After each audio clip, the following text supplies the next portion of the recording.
As long as you're not chewing gum, I'm good. Yeah. This is Tom chewing gum. Dude, it's so bad. It is bad. One time he brought in a big old bucket of Double Bubble, like the big bucket. Oh, from like Costco. Yeah. I took Like that shit 5,000 right in the group pieces. room. I said, clients have at it. Yeah. It took him forever to finish it, too. I imagine. It's a lot of pieces of gum. Yeah. Dude. Here we are, Real Recovery Talk. I am your host, Tom Conrad. In today's episode, we have Benjamin B. Benjamin B. You're getting good at this. Yeah, I'm trying. When I pause, you come in.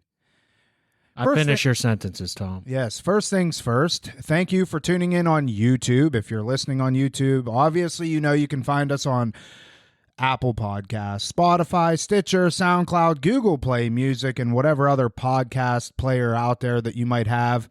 And also on YouTube. If you are watching on YouTube, thank you for that.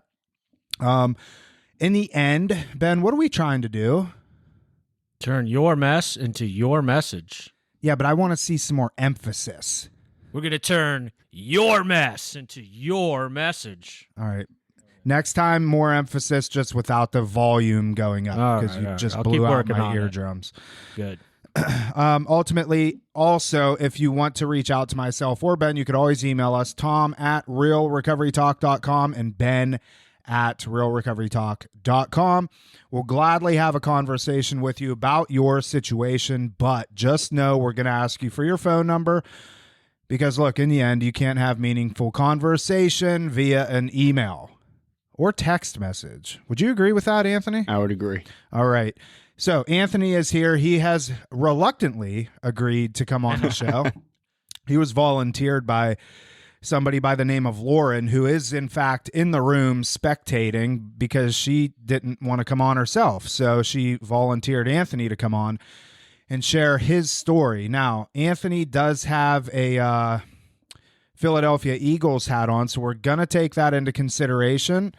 But Anthony, in the end, we're glad you're here. And hopefully from this episode, what you can get is an understanding more about addiction, obviously, and the hope that can come from, you know, getting clean, getting sober. If you or somebody else you know is struggling with addiction, you know, this will be a good episode to share with them. So, Anthony, let's start it off. Just tell us a little bit about yourself, you know, where you're from, a little bit about your childhood. I mean, we're not going back. This isn't a therapy session or anything like that, but a little bit about your childhood, kind of drugs, alcohol, was it a part of it, stuff like that, and then we'll just go from there. All right. I'm Anthony. I'm originally from Philadelphia, Pennsylvania. I grew up in a normal childhood home. My mom, my dad, two sisters, and my uncle. There wasn't really that much drugs in the picture. My uncle was a struggling heroin addict, but he was constantly like in and out of my life with drinking and using. So didn't really have much of a relationship with him, and he passed away when I was about 14. But yeah, my mom and dad both worked multiple jobs to try to just keep us afloat. Drugs and alcohol came into a picture for me when I was about 14. Started like partying, drinking just like a normal kid. And around, I'd say 15, 16 is when I got introduced to like the real hard drugs. I just took off from there. What did it look like for you at 14? I mean, I specifically remember the first time I drank, and I've shared this on the podcast. It was a Zima. Remember Zimas?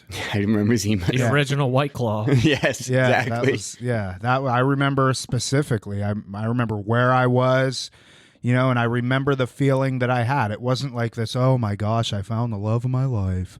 But I did know that it played an impact. You know, I remember, I wouldn't remember it to this day if it didn't play some sort of impact. What was that like for you? It was Christmas Eve.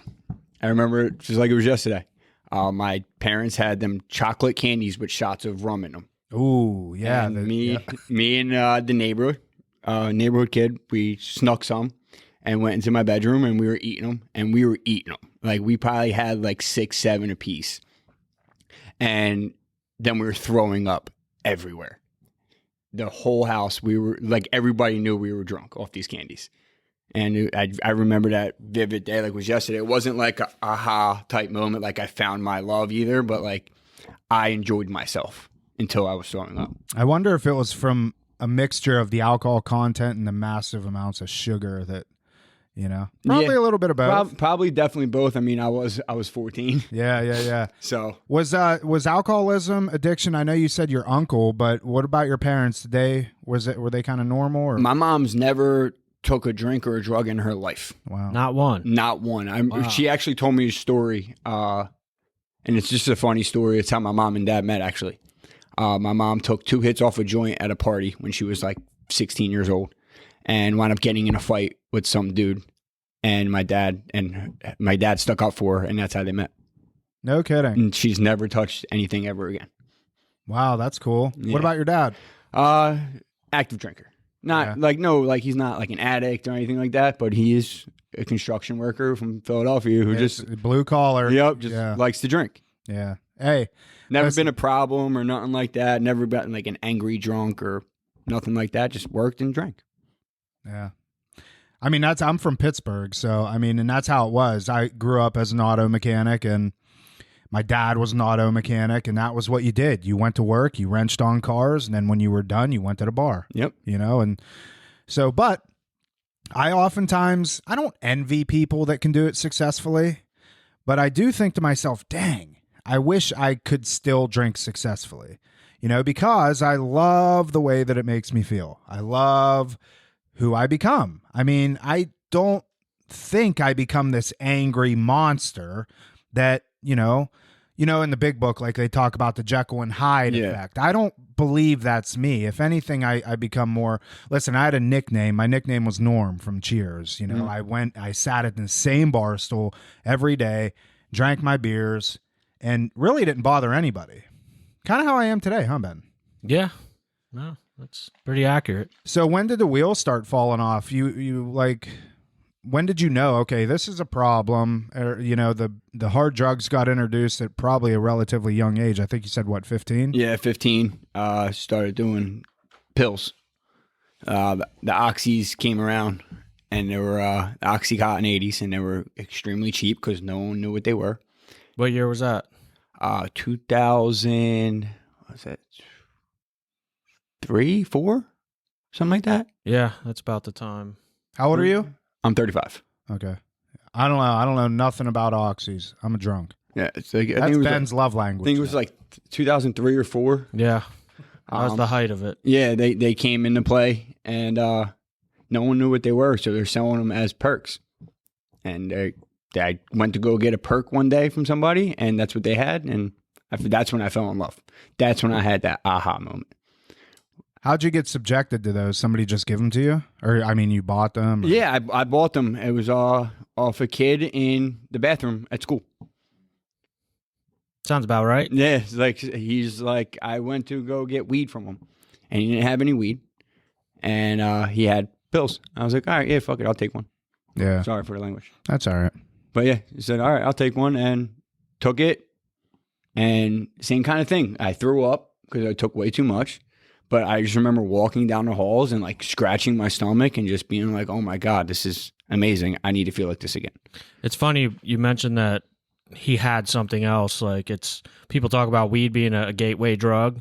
I don't know that necessarily like psychoactively it's a gateway drug, so to speak, but I had like that same kind of experience where, I wasn't allowed to smoke weed in my house. So I'd be out and about smoking weed away from my parents, but being out and about in all those situations, like, that's when you stumble across other things. I often wonder, had I just sat at home and smoked weed, like, would I have ended up going where? Probably. I ain't gonna lie, but Yeah, most likely. But I'd probably also to this day probably be a burnout and never stop smoking weed. But yeah. It's so when you got introduced at 15 or 16, when was your first treatment attempt? 17. 17. Wow. Yeah. So it didn't take long for Nah. Walk us through that. I didn't have any money, and I stole my dad's debit card Uh-oh. and went and took money out of the ATM and bought Oxys with it, and came home. Actually, on my way home, I remember vividly dropping his debit card in the sewer drain so I could try to lie to say that he lost it. Oh, no. Yep. That's terrible. And I remember going back up to the house, and they already knew. Like, they knew what it was. And they're like, listen, you're going to rehab. And I was like, I can't. I'm not 18. And they're like, oh, we found a place for you. And I went to Today Incorporated in Newtown, Pennsylvania. It was a minors facility, and we were mandated there for 90 days. Did it do anything? No. It gave me introduction to heroin. Really? Yeah. How? What do you mean? So when I was there was Do me a favor, just when you're talking, talk up on the mic. Yeah, sorry about that. That's all right. When I was there in treatment, there was other kids there that were doing heroin, and it was cheaper, like a lot cheaper than what I was spending for oxys at that time. So they were telling me what it was and how to do it and this and that. So They were in the program? yeah, Don't get me wrong, like, I think that's probably a good time to bring this up. You know, for instance, 80s back then, Oxy 80s, they were killing people. Yeah. You know, that it was all over the news, this, that, the other. But this is where it's also really important. Like, I've seen cases where parents, like, catch their kids smoking weed, you know, maybe a couple times a week, and they're like, oh, you need to go off to rehab. Something to seriously consider, and this is why it's so important to talk to professionals. Like, I would have said, you know, if you're that age and you're doing 80s, it's probably treatment. You know, I may have said go to treatment as well, but it is important because I've seen cases where kids are just smoking weed once or twice a week and their parents are pissed, so they send them to rehab. Same kind of thing. You surround them with people that are real deal. doing heroin, doing fentanyl, smoking crack, and all of a sudden they get an introduction. I kind of had a similar... I was totally whacked out on drugs, don't get me wrong, but it wasn't until I went to my first rehab that I met somebody who taught me at a doctor shop. Like, I was already doing all that stuff, but I did learn more. And it's something to consider. Like, premature intervention is probably one of the worst things that you can do. Mm-hmm. And in some cases, you know, not all, but, and that's why it's so important to, like, every case is different and get professional people involved, get their advice, and see where to go from there. I think a lot of times parents need a break. They need a break from their child. I worked at a couple adolescent programs early, back 2011 into 2012. And, you know, some of these kids, it was apparent, like, okay, they needed to be there. But Yeah. some of them, I'm like, what? Why? What do you... More behavioral based. Mm-hmm. You know, it's behavioral, and they, you know, parents caught them smoking a joint in the basement. And it's like, you're going to subject them to these other kids that are legit. Like, some of them are lunatics. I mean, I had one kid, oh my God. I was working the midnight shift. And I think at the time we only had like 3 kids in the program at this time. And I'm working overnight shift, and I got to go make sure, lay eyes on these people. You know, they're adolescents too. So, I mean, even more important. Yeah. Kid was gone. One of them was gone, and his window was open. The dude jumped out the window onto the roof and, like, Spider-Man over to the other roof and just took off. And I'm like, uh-oh. What do I do? And, you know, anyways, kid ended up coming back. But point is, and there's a saying that, you know, I'm kind of the sense, listen, well, the saying is you come to Florida with a pot addiction and you leave with a heroin addiction. And a lot of times I do think that parents in particular do jump the gun when it comes to, you know, hey, I just caught Johnny smoking a joint. What do I do? And the thing is some treatment centers will say, oh my, you better get him down here now before it becomes even worse. When I'm going to come at it from an angle of maybe we should try a couple different things before committing to uprooting them and putting them, you know, 1,500 miles away, and they're going to be surrounded by fentanyl and stuff like that, you know? I mean, because that's what's going to happen, you know? And that's not even for adolescents. That's for anybody, young adults in particular.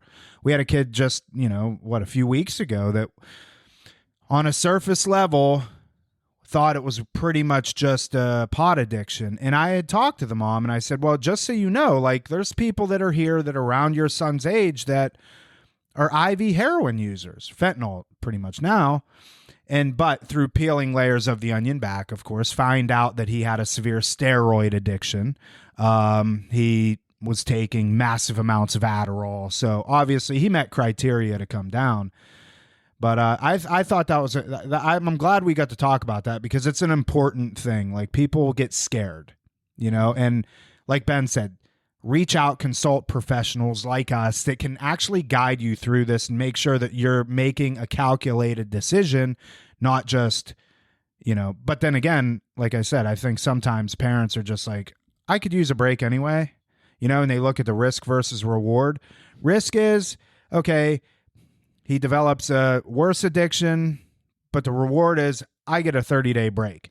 It's worth taking. And I'm like, well, whatever. I mean, honestly, I don't think parents even look at it as like the risk reward thing because they're going to look at it as reward. They get the break. And then also at the same time, their son's going to learn something. You're right. Their child's going to learn something in this facility Yeah. and not really putting the whole aspect into thought. I don't want to misconstrue it either where, we're talking about people in treatment are doing IV fentanyl, et cetera, smoking crack, whatever. But our clients in particular, and I know for the place you work as well, like they're here by choice. They've decided on their own at some point, like I need help versus forcing some kid to go. And some kids, don't get me wrong, again, it's not black and white, do need to be forced to go. There are circumstances where that's the case. However, our clients have probably hit some sort of bottom, if you will, whether it's spiritual, moral, physically, had some sort of consequence, maybe a couple DUIs, they're scared at least. Maybe they overdosed. They want to be here, and they've already done all this stuff, and they're here to get better. Versus like an adolescence programs, they make me nervous. Yeah, I mean, you're kind of forced into them by the parent. And you have to stay there. Yeah, no one's forcing our clients to be here. They choose to be here. Either at our facility, we don't force them to be there. They chose to be there. Yeah. Yeah, and we also tell them, look, if you don't want to be here, there's the door. Absolutely. My dad used to tell me. Yeah. My dad used to tell me, Ben? What's that? Don't let the door hit you where the good Lord splits you. My mom said the same thing to me. I know that saying very well. So let's move on so you went to treatment at 17. Take us through, because I know when your clean time is. Take us through kind of a journey of what your treatment stints looked like in comparison to when you were finally like, I'm done. All right. I mean, I was always, so up north, there wasn't any like private luxury facilities at that time. It was all state mandated, everything state. So I would go into these facilities and I had no health insurance or anything like that. So what they would do is give you 14 days. So I would go into these facilities literally once a year until I came down to Florida when I was 25. Every year I was in a facility. And you would go in, you would get 3 hots and a cot. You would sit in groups from 7 a.m. to 7 p.m., hour breaks in between for food and cigarettes. And that was it. That's all it did. There was no like real individual therapy or anything like that. And I would literally just get out, not go to like halfways or not go to IOP or anything like that. Just get out and go right back home to going right back to doing my thing immediately, like that day. And what you're going to say something? Good. I was just going to say real quick, in your opinion, because I've been hearing this a lot lately. It's funny how things, you hear them in repetition in the time frame. I've been talking to a lot of parents, clients, potential clients who have gone to programs up north. And in your opinion, is the model, at least down here, better than up there? Down here, it's longer term. 1,000%. Like it, 1,000%. You have a better chance to build a foundation of sobriety down here. Yeah. And instead of just like going into a inpatient facility for 14, 21, 30 days, whatever it may be. Here you have that inpatient, and then you also have that outpatient way to show you how to like live. Because I mean, for me as an addict, when I went, I didn't know how to live properly. All I knew how to do was get high and drink. I didn't know how to like actually like get up and like clean my room or make my bed or basic necessities of life. And I was taught all that down here. Yeah, no, there's definitely a difference. And I'm not saying there's not good facilities up north and other parts of the country, but there are certain pockets in the U.S. Let's just call it what it is. They do better treatment than other places. Agreed. You know, I was telling a lady that on the phone yesterday, like, if I have cancer, I'm going to Minnesota to the Mayo Clinic. You know, like if I grow up, if I want to take a surf trip, I'm going to Hawaii. You know what I mean? Like, Yeah. go where it's good. Exactly. What if you want a good pizza? Good dude. There is good pizza in Florida. There's good pizza. Select few places. but it's here. It's select few places. What if you want a good cheesesteak? There's actually a good place in Florida. Where? It's called Philly Grill, West Atlantic Military. West Atlanta. Is that Delray? Yep. Okay. See, I heard that's a myth too lately. Like everybody says, "Oh, I went and I visited Philly, and the Phillies suck." Oh well, there's Where are they going? Are they going to That's like good. the tourist traps? Yeah, they're going to Pats and Geno's, Pats and Geno's. the tourist traps. No, you got to go to a real deal steak place. So you gotta know what's up. Yeah. I got Pats you. and Geno's is that's where like people go to Take pictures. Yeah, exactly. So you Because need they're like a staple in Philadelphia. so you need the plug on the Philly cheesesteak. You just need to go to like the corner store. I got you. Any all right. corner store in the bad neighborhoods, you're gonna get the best cheesesteak for like $3.50. It's like down here with the Cuban sandwiches. You know, you get the best ones, I think, at the gas stations. Yeah, Absolutely. I agree. Yeah. I agree. And it's like Pittsburgh, the Permani everybody goes to Permani Brothers in Pittsburgh to get a Permani sandwich. They're not good. I'm going to say it straight to your face. You know, it's my boy Donnie Baker, you know, Ben knows that. Yeah. They're not good. Anyways, we got off track. So you went to these state-run facilities, and it obviously didn't do nothing. You found your way to Florida at 25 years old. What happened then? Take us through that. I was homeless in Philadelphia. Mm-hmm. I was just in active addiction, shooting heroin and using crack. And a friend of mine that I grew up with was down here getting sober. I called him. He came down here in 2011. I came down in January 2013. For that 2 years that he was down here and I was up north, he was literally calling me once a month. Like, yo, are you ready? Yo, are you ready to come to Florida? Are you ready to come to Florida? I'll pay for your ticket, whatever it is, just get down here. And I finally called him and I was like, dude, I'm done. Like, get me out of here. He called me back literally 15 minutes later. And he's like, be at the airport tomorrow at 4:30. You have a flight. I had no insurance. I had nothing. I had $6 to my name at this time. And I did something shady to get some money together to get myself to the airport and have some money to come down here with and also to use before I left.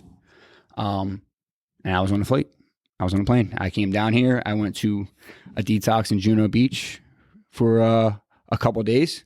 I was scholarshiped.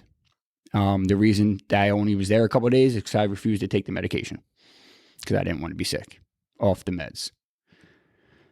Suboxone? Yeah. So You refused to take subs? yeah. So the reason why I was on Suboxone maintenance for like 2 years up north, and I just remember that feeling of coming off the Suboxone. Here we go, Ben. I know. Here it comes. All right, good. I just remember that feeling. So I just I didn't want to feel that way again.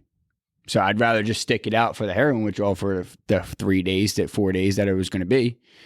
And that was it. That was my choice, and it was a terrible decision.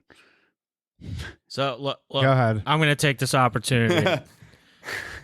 Again, we talk about this over and over on the podcast, so don't get it skewed. Like there is appropriate times and appropriate cases, appropriate individuals for medically assisted treatment, Suboxone, methadone, whatever the case may be. There's times where that's appropriate. So I just want to get that part out of the way.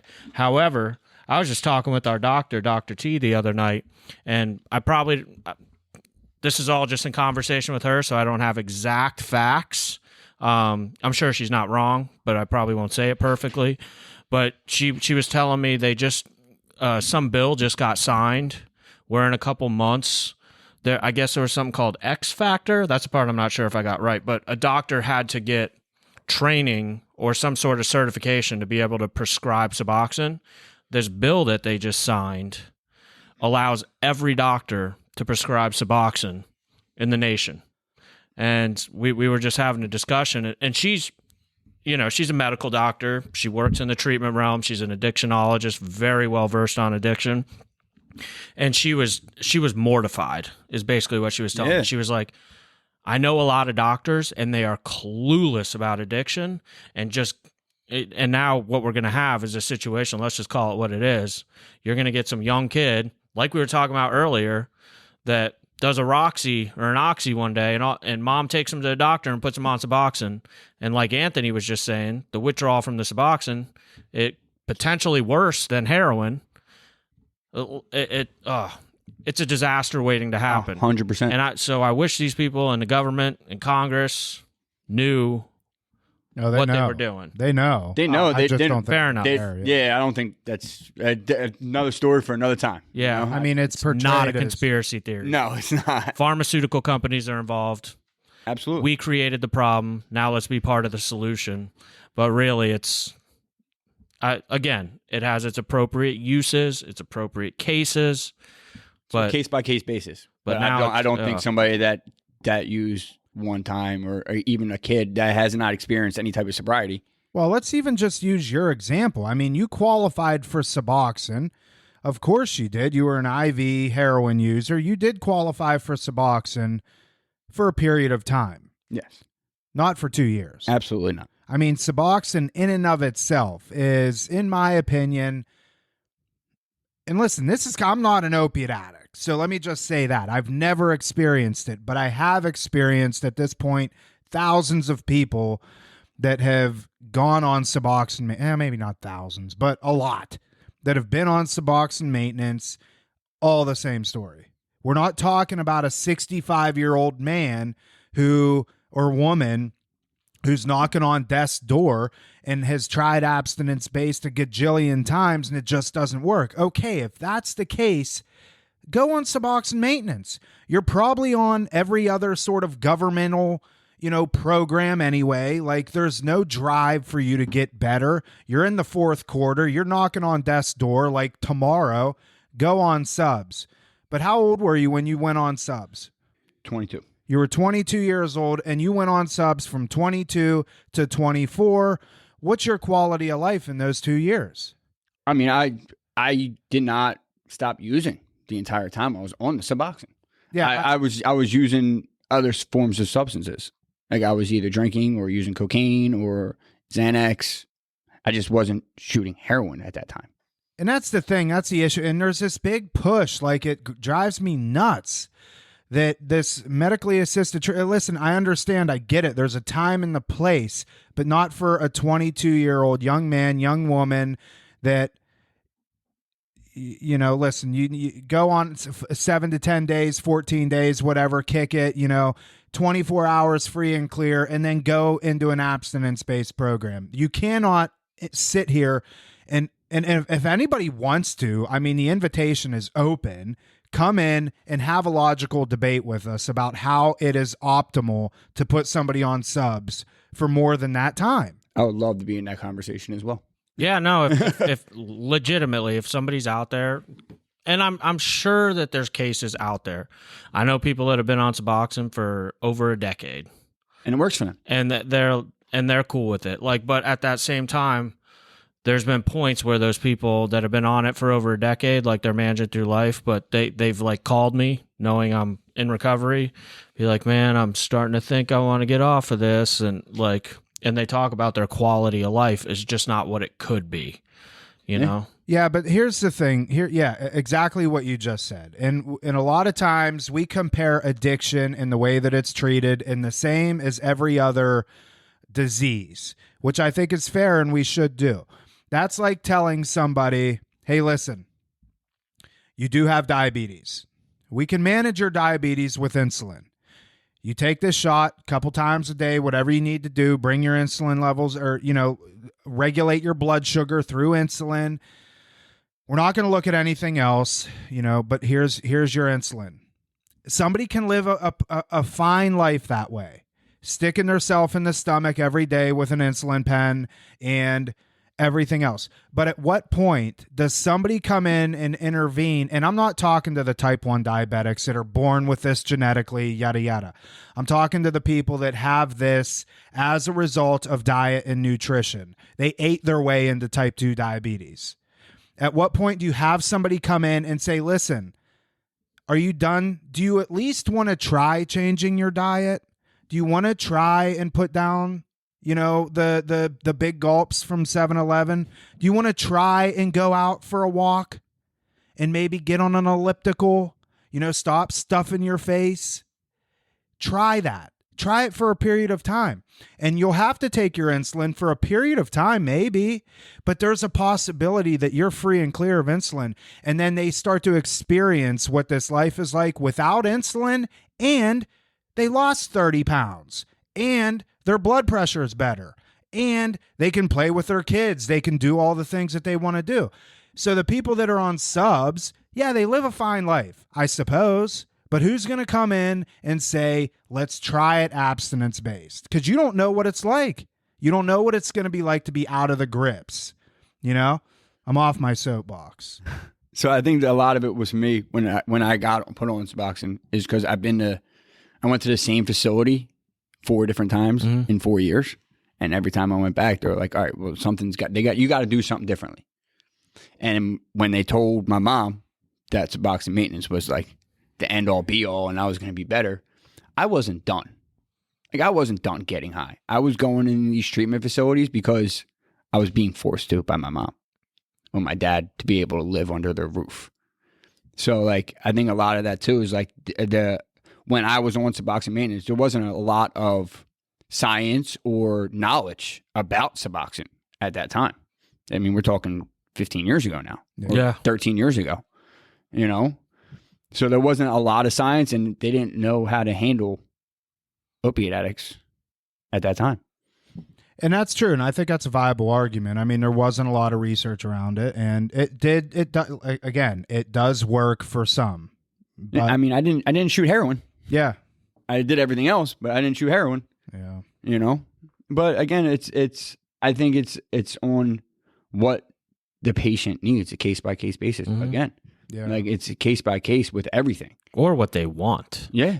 Really.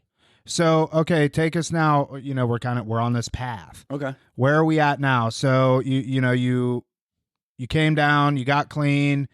Did you had a relapse down here?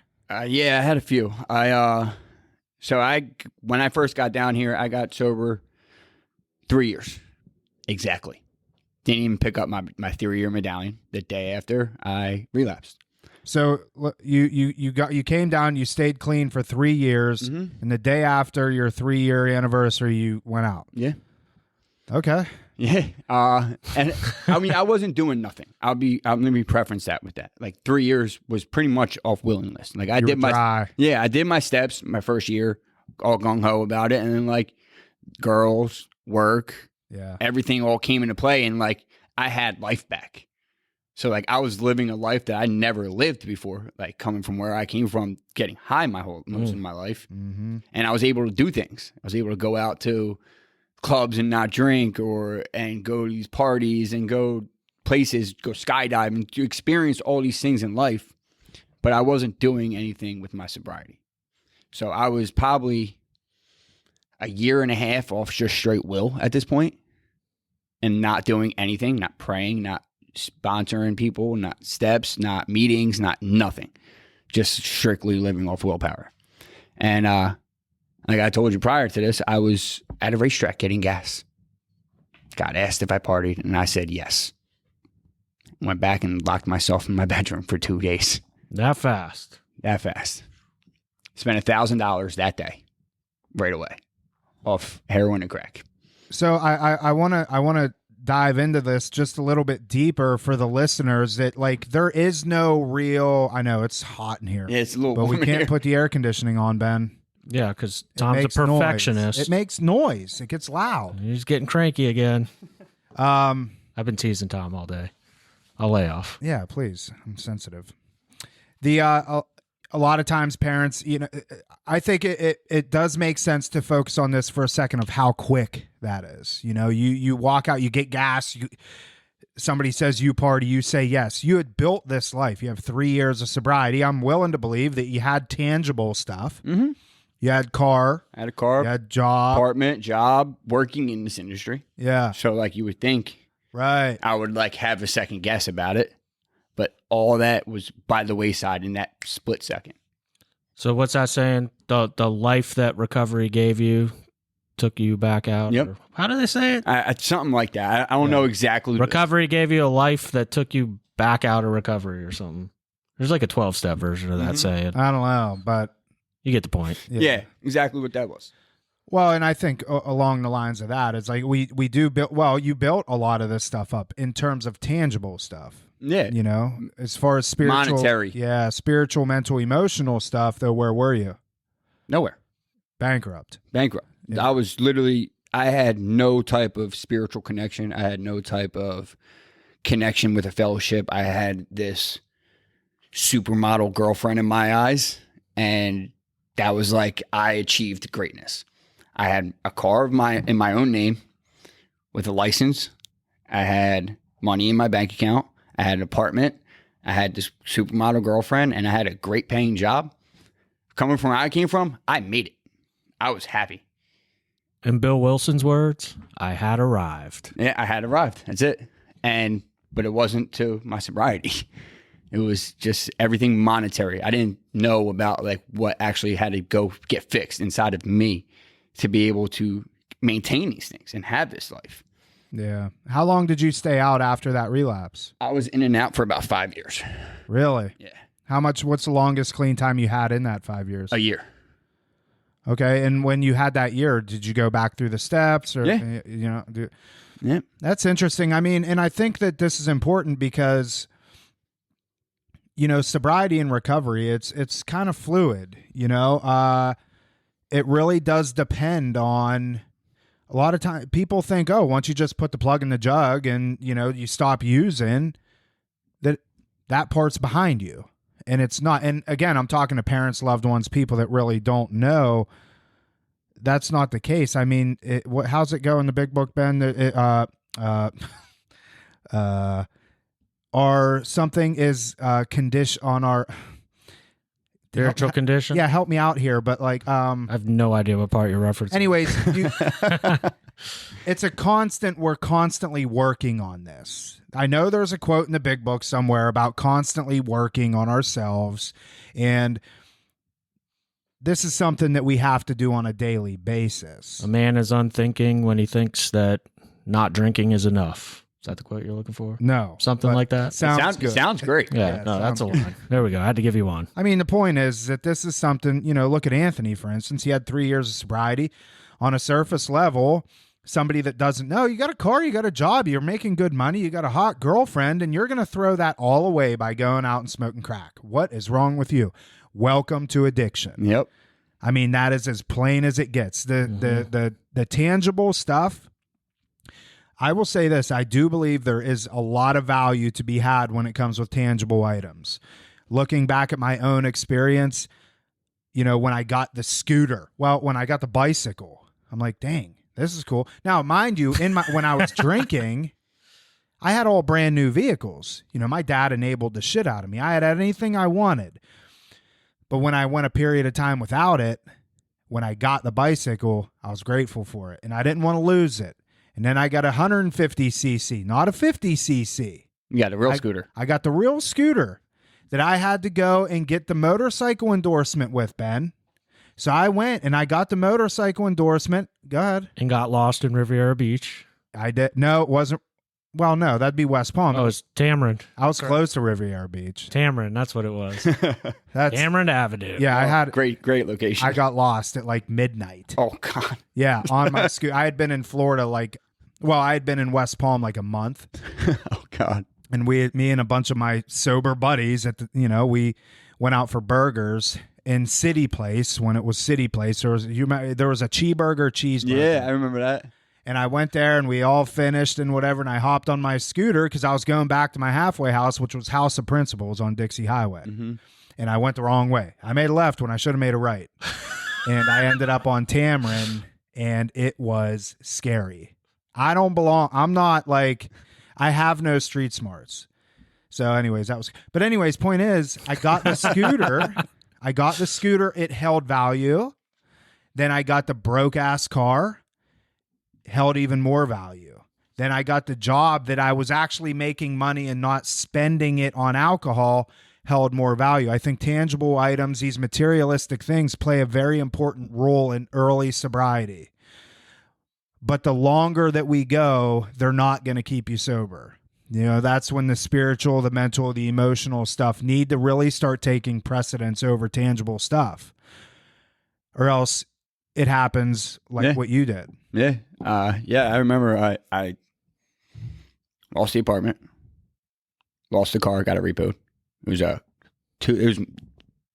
was 2013 Chrysler 200, and I couldn't have been more proud of this car. I was so excited when I got it. It was the newest car I've ever owned, and it was incredible. It was a nice car. Lost it in a repo. I got out of treatment, so I got put in intervention. I got tricked into an intervention to go to treatment from the people that I worked for, the facility I worked for. And I went to treatment the next day in New Jersey because they wanted me to go out of the state for a little bit because I knew a lot of people in the industry and stuff like that. So they're like, you just go out of state for 30 days. I did my steps in that treatment in that 30 days with one of the techs. He just ran me through my steps quick, and I thought I was done. Within 3 days of being back in Florida, I was high again, and I lost the car. Didn't pay the car payment that I was like 2 months behind on. Oh, Got kicked out of the apartment. My roommate was like, "Yo, I just found needles in your nightstand. You got to go." She was sober at the time. Messed up part is the ex-girlfriend that I had, the supermodel girlfriend. She went back home to Ohio for like some type of family thing, and she left her car with me, so I had a car to drive around. And then she asked me to sell it for her, so I sold the car for like $3,000. It's like a little Acura. Sold it for $3,000. Never gave her the money for it. I did eventually, but I had at that time didn't give her the money for it because I was using. And then I spent probably 6 months or so at that time out and running, and a friend of mine passed away that I was getting high with, and it was a group of guys that came together and were like, "Yo, you're not going to be next. You're going to treatment." I was like, "No, I'm not. I'm not done. Like, leave me alone." And I know what it was like to pull a scholarship for somebody at that time because I worked in the industry, and they were able to get me detox, residential, PHP, and 3 months of IOP scholarship for free. And so I did that because like I know what it was like, and I didn't want to be that guy to burn bridges. mm-hmm. And for the listeners, not to cut you off, I just don't lose your train of thought. That much of treatment, detox, res, PHP, 3 months of IOP could be upwards of $100,000. Mm-hmm. So go ahead. And so I did all that, and got back with I got with some girl, started working again and making all this money, and I had all these things. I was trying to get a car. Like within a month of being out of like the accountability that I had, I was high again. It was crazy because I had this money saved up, but like I wasn't doing anything. I wasn't going to meetings. I wasn't like, I did that's my steps in that treatment. And after I got out and I got high again and then went back to treatment, I didn't do steps again. I didn't get a sponsor. I didn't do nothing. I just literally strictly stayed sober off will again. He did 11 out of 12 steps. Yeah. Yep. And that kept me out for a long time, man. That kept me out. And I went back and forth to like detoxes. Like, yo, I know what I got to do to stay sober. I just have to do it. I just got to put the work in to do it. So I only need detox. I only need to go to detox. I only need to go to detox 5, 6, 7 days. That was it. So I went to multiple of them. Within 24 hours every time I was high. Like I felt like that pain of the Suboxone withdrawal because I was taking Suboxone and taking the Ativan and taking everything to feel something while I was in the treatment, while I was in detox. And I remember I went to Tampa for treatment, PHP in Tampa I went to. And so my wife I met in 2015 before I relapsed the first time. And I called her when I got out of treatment, and we met up because we stayed in touch throughout the year. She was always like checking up on me. It was incredible because she's not one of us. She's not in AA. but she was always checking up on me. And I called her when I got out of treatment, and we started dating. And I had just gotten a year, and then she got pregnant like a month after us dating, with a girl. And my wife was 6 months pregnant, and the baby stopped growing, like in her uterus. So we lost the baby. We had to do a late term D&C at 24 weeks or 25 weeks, something like that. And again, I wasn't working a program. I didn't reach out to nobody when I was going through this. I was like, I had to be there as a man for her. I wasn't taking like I was just burying everything that I was feeling. Like within a couple days after that, we found that out, and we did the whole thing. Lost the business. I had a business. I lost the business. And then lost my job on top of having the business and having a job and the baby. I lost all that. And at that time, like I was going to meetings maybe once every couple weeks just to like show face. I wasn't like really doing anything with my sobriety. And then all that happened to me. And that's what was identifying me, was like who I was. I was a business owner. I was about to be a father. I was a boyfriend. I had all this money. I had a nice car. I had all these things. And I always identified with my stuff, with like myself, with materialistic things, or like things you can see on the outside. And I stayed out for about 10 months at that time. Luckily, I don't know how she did it, but my wife stuck by my side.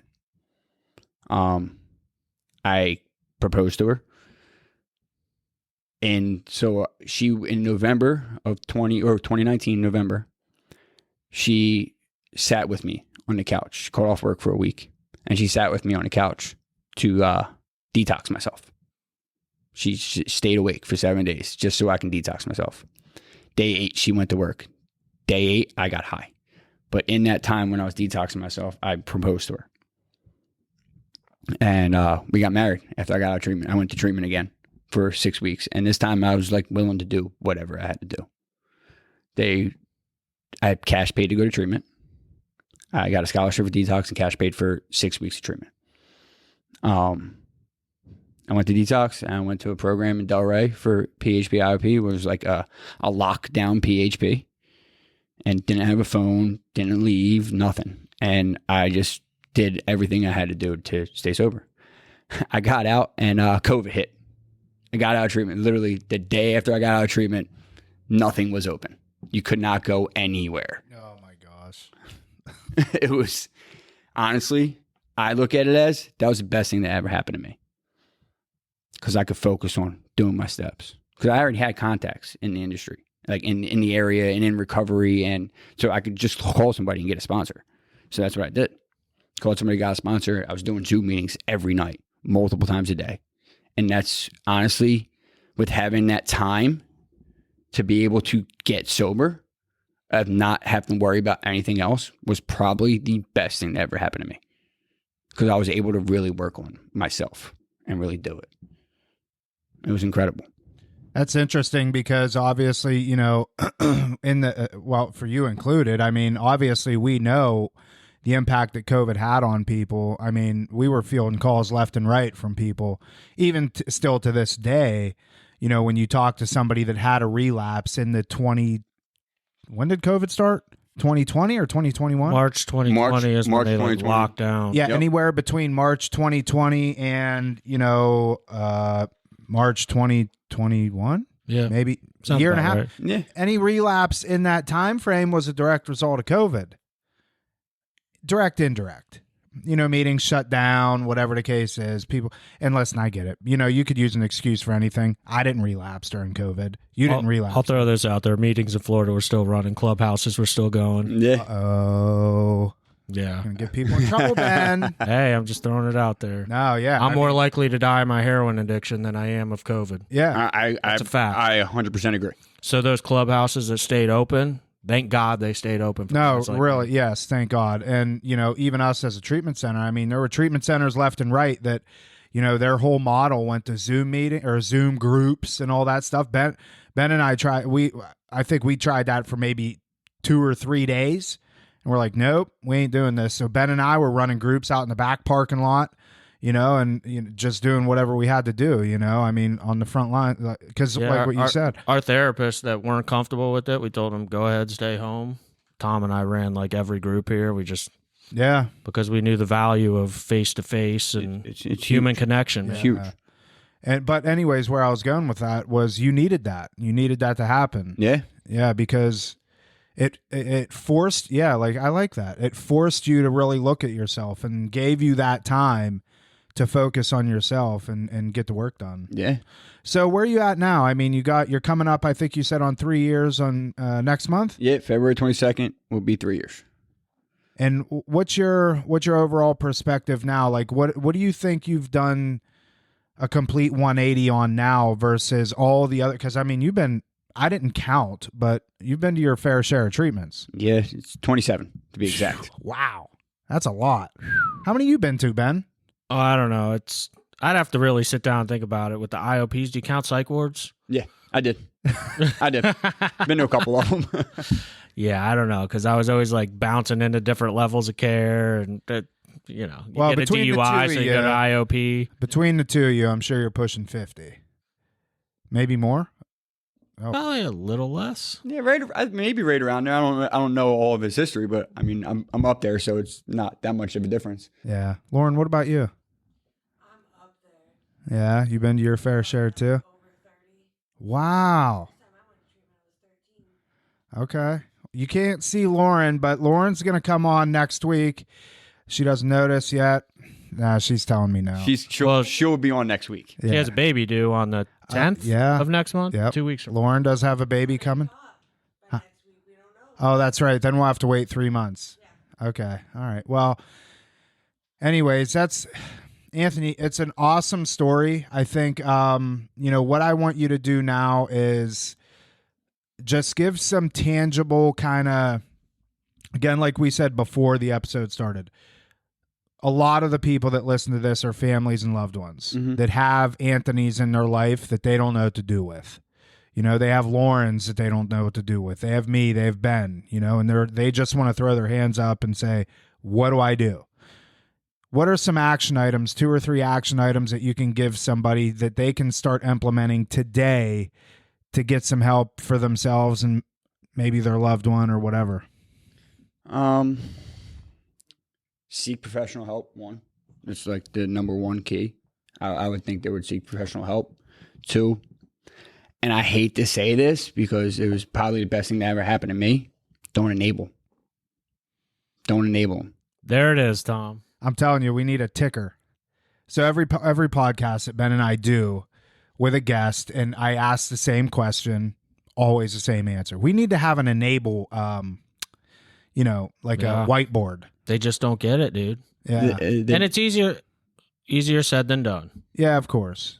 I was on the phone with someone last night, and they're like, I don't want him to be angry at me. I'm like, we're trying to save his life. Little anger ain't going to kill him. Yeah. Yeah. Yeah. So don't enable, seek professional help, and anything else? Let them, and this is more towards the family members, let them figure it out. Let them figure it out. Like, they are adults. Most of them are adults. They have to figure this out on their own. You can't hold their hand through this, because if you hold their hand through this, it's an form of enabling. Yeah, I'm with you there. I'm always of the maybe help them out if they have to go to treatment more than once, maybe 2, 3. But my mom, when it got to that point, she was like, "You figure it out." Same. Best thing that ever happened. When I came down to Florida, my mom said the same thing. I called her. I remember calling her when I got out for $20, and she's like, "Figure it out. Don't call me." Yeah, she's like, I've heard this before. Yeah. I know what this is all about. Yep. I asked my mom for a ride to detox, and she was hesitant. CARP, state funded, and she's like, I'll give you the. I'm like, can you stop and get me some cigarettes on the way? Hell no, I'll give you a ride to detox. That's it. Yeah, that's all you're getting. Can I have a couple bucks? No. I'm like, okay, what do I do when I get out? You'll figure it out. Yep. I think that was a big component for me. Just to be As a 25-year-old man, when I came down to Florida, I had no idea what to do with life and how to live and how to function. I didn't even know how to do laundry. You know what I mean? As a 25-year-old man, like my friend that brought me down here literally had to show me how to do laundry. Wow. So like I had to figure, like she literally just said, figure it out. Like, and that was probably a big turning point in my life because I would have never grown up if I didn't get out of, like my mom didn't do that for me. What's your mom think now? She's so proud. Yeah. She's so happy. I gave her a granddaughter. I'm married. She didn't think I was going to live to see this lifestyle for me. And she was actually just down for New Year's. Her and my dad drove down to come see me and meet my daughter. From Philly? From Philly. And yeah, my mom, she hates flying. She's only been on a plane one time, and that was when I got married. She's only been to Florida twice in the 10 years I've been here. One to meet my daughter, once when I got married. And that's it. So she took the flight when I got married, and she was like, I'm never doing that again. We're driving. So her and my dad drove down, and they met my daughter, and she was crying when she left, like just of happy tears to see where I've come from to what I am now. She's just overall incredible. That's awesome. And your mom and dad are still together? Yeah. How long they been married? 49 years. Yeah, I was gonna say that had to be a long time. Yeah, I got two older sisters, and I'm 35, and I'm the youngest. My parents are 72 and 70. Still kicking it. Still kicking it, dude. Still And going. so you ended up having a baby girl. Yes, I did. June 2022. She just turned 7 months. June 26, 22. She just turned 7 months today. Her name is Skylar. Beautiful. Skylar. That's awesome. Yeah. Well, listen, Anthony, really appreciate you coming on the show. Thank you for your story. I definitely know people got something out of this. Ben, any final thoughts? Nope, I got a pre-screen in 2 minutes exactly. 2 Love minutes. that. Oh, wow. Look at that. Perfect time. We did great. Yeah. All right. Thank you for tuning in to this episode of Real Recovery Talk. Aha, you were going to say Oh, it. dude, I thought I had to finish your sentences. No, not yet. Ultimately, what we want to do is help you. Oh, now you want me? Yes. Oh, now you're screwing me up. To turn your mess into your message. In the end, if you want to reach out to us, you can always email us, Tom at Real Recovery Talk, and Ben at Real Recovery Talk. You're Not Flowing today. That is it. We will see y'all later. .com.